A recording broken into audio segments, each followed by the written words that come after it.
अस्सलाम वालेकुम class 9 students. आज हम फिज़िक्स के chapter number 5 work energy and power के न्यूमेरिकल प्रॉब्लम्स को सॉल्व करेंगे।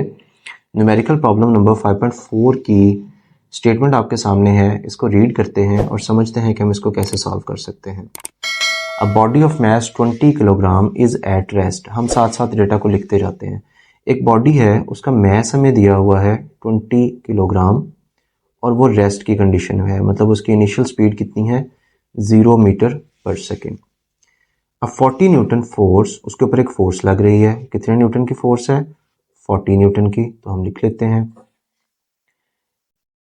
Acts on it for 5 seconds. Time भी गिवन है, कितनी देर तक वो फोर्स लगेगी उसके ऊपर, 5 सेकेंड्स तक। What is the kinetic energy of the body? हमें क्या फाइंड करना है? हमें उस बॉडी की एनर्जी फाइंड करनी है, वो भी काइनेटिक एनर्जी फाइंड करनी है at the end of this time, उस टाइम के एंड पे। कौन से टाइम के एंड पे? मतलब इस 5 सेकंड के एंड पे। ठीक है, हमारे माइंड में सबसे पहले क्या आना चाहिए? काइनेटिक एनर्जी का फॉर्मूला आना चाहिए, विच इज बेसिकली ई के किसके इक्वल होता है 1/2 mv स्क्वायर। ठीक है, लेकिन अगर आप थोड़ा सा इसको गौर से देखें तो वेलोसिटी तो हमें 0 मीटर पर सेकंड दी हुई है। तो अगर मैं यहाँ पे 0 पुट करता हूँ तो टोटल काइनेटिक एनर्जी तो 0 आ जाएगी। इसका मतलब हम अभी डायरेक्टली तो उसको यूज नहीं कर सकते। क्यों यूज नहीं कर सकते? वो चीज़ हमें हमारी स्टेटमेंट भी बता रही है कि हमने जो काइनेटिक एनर्जी फाइंड करनी है वो end of the this time के 5 सेकंड के बाद जो उसकी स्पीड होगी उसके अकॉर्डिंग हमने उसकी काइनेटिक एनर्जी को फाइंड करना है। इसका मतलब है कि हमें तो उसने जस्ट उसकी इनिशियल स्पीड दी है, हम उसकी पहले फाइनल स्पीड फाइंड करेंगे और उस स्पीड को इस एनर्जी काइनेटिक एनर्जी के फॉर्मूले में पुट करेंगे और यहां से आपका आंसर आ जाएगा। चलें स्टार्ट करते हैं।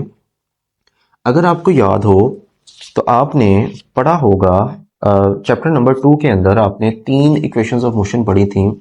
लिख लेते हैं दोबारा से। एक थी V F is equals to V I plus A T. दूसरी इक्वेशन थी S is equals to V I T plus 1/2 A T square. और तीसरी इक्वेशन आपके पास थी 2as is equals to V F square minus V I का square. तो अब हमें क्या चाहिए? हमें फिलहाल के लिए उसकी फाइनल वेलोसिटी चाहिए। 5 सेकंड के बाद उसकी फाइनल वेलोसिटी कितनी है ताकि हम उसको फॉर्मूले में पुट कर सकें। तो अगर फाइनल वेलोसिटी को देखें तो फाइनल वेलोसिटी या तो इक्वेशन नंबर 3 में आ रही है या इक्वेशन नंबर 1 में आ रही है। तो इसका मतलब है हम सेकंड इक्वेशन को तो यूज़ नहीं कर सकते, इन दोनों में से कोई इक्वेशन यूज़ करेंगे और वहाँ से हमारे पास फाइनल वेलोसिटी आ जाएगी। तो अगर हम दोनों इक्वेशंस को देखें तो यहाँ पर हमारे पास टाइम भी गिवन है और हमारा जो डेटा गिवन है उसमें अगर आप थोड़ा सा देखें उसको तो टाइम हमारे पास डेटा में भी गिवन है। तो इसका मतलब है हम फर्स्ट इक्वेशन को तो यूज़ कर सकते हैं, लेकिन जो इशू आ रहा है वो ये है कि हमारे पास एक्सेलरेशन नहीं है। अगर मैं किसी तरह से एक्सेलरेशन फाइंड कर लूँ तो फिर हमारे लिए बहुत ईजी हो जाएगा फाइनल वेलोसिटी को फाइंड करना और वहाँ से हम क्या कर लेंगे, अपनी काइनेटिक एनर्जी फाइंड कर लेंगे। तो इसका मतलब है अब हमारा मेन जो फर्स्ट टारगेट आ गया वो क्या आ गया कि हमने एक्सेलरेशन किसी तरह से फाइंड करना है। तो अपने डेटा सेट को दोबारा से देखते हैं कि क्या हमारे पास डेटा में कुछ ऐसा मौजूद है जिसको यूज़ करते हुए हम अपना एक्सेलरेशन फाइंड कर लें। तो स्टार्ट करते हैं by using F is equals to M A. आपको याद होगा ये क्या है? ये न्यूटन्स सेकेंड लॉ है। ठीक है, ये न्यूटन्स सेकेंड लॉ है। तो हमने इसको यूज़ करना है और इसको यूज़ करते हुए हम यहाँ से एक्सेलरेशन फाइंड कर सकते हैं, क्योंकि हम अपने डेटा को देखें तो हमारे पास मास भी गिवन है और फोर्स भी गिवन है। चलें देखते हैं। फोर्स हमारे पास है 40 न्यूटन, मास हमारे पास है 20 किलोग्राम और एक्सेलरेशन हमने कैलकुलेट करना है।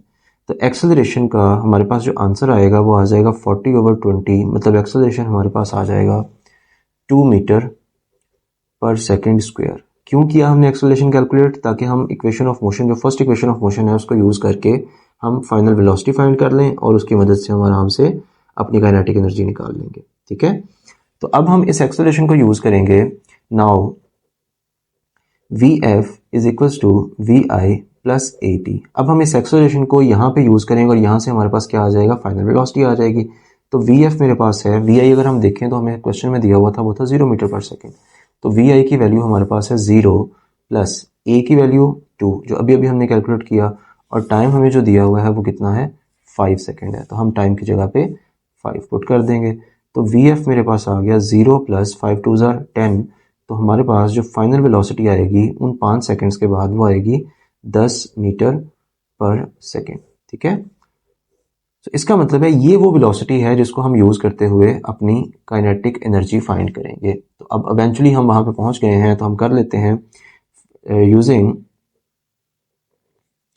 Kinetic energy is equals to 1/2 mv² होता है। तो 1/2 मैस हमें कितना गिवन है, अगर आप डेटा को देखें तो मैस हमारे पास है 20 किलोग्राम, ठीक है। तो हम लिख देते हैं 20, और जो v हमने फाइंड किया अभी, v फाइनल वेलोसिटी बेसिकली जो फाइंड की है वो 10 है, तो 10 का स्क्वायर आ जाएगा। तो ये आ जाएगा 1/2 20, और 10 का स्क्वायर कितना होता है 100। तो अगर हम इसको सॉल्व करें तो 2 10s are 20, तो 10 को अगर मैं 100 से मल्टीप्लाई करूं तो मेरे पास आंसर आएगा 1000, ठीक है। तो इसका मतलब है मैंने अपनी काइनेटिक एनर्जी फाइंड कर ली। अब चूंकि एनर्जी है तो एनर्जी का यूनिट क्या होगा, जॉल्स होता है, तो हम इसको जॉल ही लिखेंगे यहाँ पे, ठीक है। तो काइनेटिक एनर्जी हमने फाइंड कर ली which is 1000 joule. Next move करते हैं न्यूमेरिकल प्रॉब्लम नंबर 5.6 पे। न्यूमेरिकल नंबर 5.6 की स्टेटमेंट आपके सामने है, इसको रीड करते हैं और इसको सॉल्व करना सीखते हैं।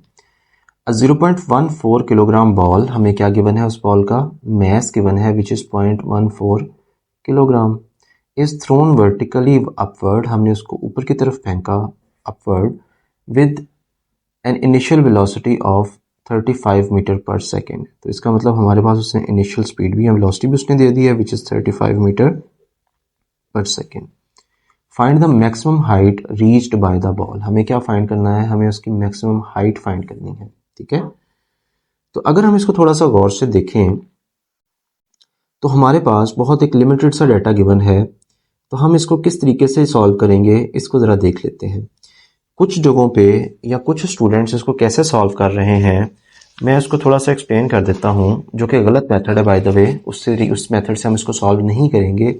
कुछ स्टूडेंट्स इसको ऐसे सॉल्व करते हैं कि इनिशियल वेलोसिटी उसने हमें दी हुई है 35 मीटर पर सेकेंड, चूँकि हम उसको ऊपर की तरफ फेंक रहे हैं तो जी की वैल्यू भी हमारे पास गिवन होगी 10 metre per second square, minus में होगी। फिर हमारे पास चूँकि मैक्सिमम हाइट पे जाके उसकी जो वेलोसिटी है वो ज़ीरो हो जाएगी, तो वी एफ भी हमारे पास आ गया। तो हमने क्या फाइंड करना है, एच फाइंड करना है, यानी एस फाइंड करना है हमने। तो कुछ बच्चे क्या करते हैं, इसको थर्ड इक्वेशन ऑफ मोशन को यूज़ करते हुए भी सॉल्व कर लेते हैं। 2gs is equal to V F square minus V I का स्क्वेयर, और यहाँ पे जस्ट वैल्यूज़ को पुट करेंगे, ये -10 आ जाएगा, एस की जगह पे एच आ जाएगा जो हमें चाहिए, वी एफ 0 है और वी आई हमारे पास 35 का स्क्वेयर है। तो -20h is equals to 0 minus 35 का स्क्वेयर अगर आप देखें तो वो हमारे पास होता है 1225। तो h को मैं यहाँ पे -20 मल्टीप्लाई हो रहा है, उधर जाके मैं इसको डिवाइड कर देता हूँ, तो मेरे पास हाइट की वैल्यू जो आएगी, अगर हम इसको 20 से डिवाइड करें तो हमारे पास आएगी वैल्यू 61.25, नेगेटिव नेगेटिव से कैंसिल हो जाएगा, तो 61.25 मीटर, ठीक है। बुक के अकॉर्डिंग तो ये आंसर आपका ठीक आ गया, लेकिन अगर हम इसको टेक्निकली देखें तो ये रॉन्ग है। रॉन्ग किस तरह से है, देखें, अगर हमने यही इक्वेशन ऑफ मोशन को यूज़ करना होता तो फिर आप मुझे सिंपल सी एक चीज़ बताएं कि हमें इस मैस की क्या ज़रूरत थी। उसने जो हमें गिवन डेटा में मैस दिया है 0.14 किलोग्राम, तो इसको बताने की क्या ज़रूरत थी। डेफिनेटली इसको हम किसी और कॉन्सेप्ट से सॉल्व करेंगे, क्योंकि इस चैप्टर के अंदर हमने दो तरह की मेनली एनर्जीज को पढ़ा था, एक काइनेटिक एनर्जी थी और दूसरी पोटेंशियल एनर्जीज। तो हम उन्हीं कॉन्सेप्ट्स को यूज़ करते हैं और यूज़ करते हुए हम उसको कैलकुलेट करने की ट्राई करते हैं। अब देखें, इस सिनेरियो को अगर देखें तो एक बॉल है, उसका मैस हमें दिया हुआ है, उसकी इनिशियल स्पीड भी दी हुई है। तो इसका मतलब है कि जब हम बॉल को किसी पर्टिकुलर स्पीड के साथ ऊपर की तरफ फेंकेंगे तो उसके अंदर कौन सी एनर्जी होगी, स्पीड की वजह से कौन सी एनर्जी होती है, मोशन की वजह से काइनेटिक एनर्जी होती है। तो हम पहले वो कैलकुलेट कर लेते हैं। ई के हमारे पास आ जाएगा 1/2 एम वी का स्क्वायर, वी कौन सा, वी आई का स्क्वायर, ठीक है। तो यहाँ से मैं इसकी जो काइनेटिक एनर्जी है वो कैलकुलेट कर लेता हूँ 0.14, और वी आई कितना हमारे पास है 35 का स्क्वायर। तो ये आ जाएगा 0.14, 35 का अगर हम स्क्वायर देखें तो वो कितना होगा, 35 का स्क्वायर हमारे पास आ जाता है 1225, ठीक है। तो ये मेरे पास आ जाएगा 1225। इसको मल्टीप्लाई कर देते हैं 0.14 से और जो आंसर आएगा उसको हम डिवाइड करेंगे 2 से, तो आपके पास बनेगा 85.75। तो इसका मतलब है हमारे पास जो काइनेटिक एनर्जी बनेगी वो बन रही है 85.75। ठीक है, एनर्जी है, एनर्जी का यूनिट क्या होता है जी, जॉल्स होता है, तो हम जॉल्स में लिखेंगे उसको, एनर्जी को। ठीक है, अच्छा अब जरा थोड़ा सा इसको सोचें, जब वो बॉल मैक्सिमम हाइट पे पहुंच जाएगी तो क्या उसकी कोई वेलोसिटी होगी? डेफिनेटली मैक्सिमम हाइट पे जाके तो उसने स्टॉप करना है थोड़ी देर के लिए, और उसके बाद वो अपनी डायरेक्शन चेंज करेगी और नीचे की तरफ आ जाएगी। इसका मतलब है हमें क्या फाइंड करना था, हमें फाइंड करनी थी उसकी मैक्सिमम हाइट। तो अब हम इस चीज़ को कंसीडर करेंगे कि अगर वाकई वो मैक्सिमम हाइट पे पहुंच गई है तो डेफिनेटली उसकी स्पीड कितनी हो जाएगी, ज़ीरो हो जाएगी।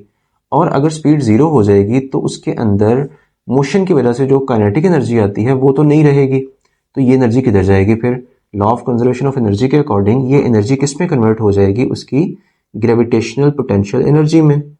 ठीक है, क्योंकि हाइट पे है वो बॉल, तो हम क्या कहेंगे कि उसके अंदर अब कौन सी एनर्जी है? Gravitational potential energy. और वो एनर्जी कहाँ से आएगी? वो यही काइनेटिक एनर्जी बेसिकली कन्वर्ट होके ग्रेविटेशनल पोटेंशियल एनर्जी बनेगी। ठीक है, तो मैं लिख सकता हूं कि मैक्सिमम हाइट पे जाके एट मैक्सिमम हाइट क्या होगा, हमारी जो पोटेंशियल एनर्जी है वो बेसिकली ये काइनेटिक एनर्जी ही हमारी पोटेंशियल एनर्जी बन जाएगी। तो हम यहाँ पे वैल्यूज पुट कर देते हैं। ग्रेविटेशनल पोटेंशियल एनर्जी का फॉर्मूला आपको याद होगा, वो होता है mgh।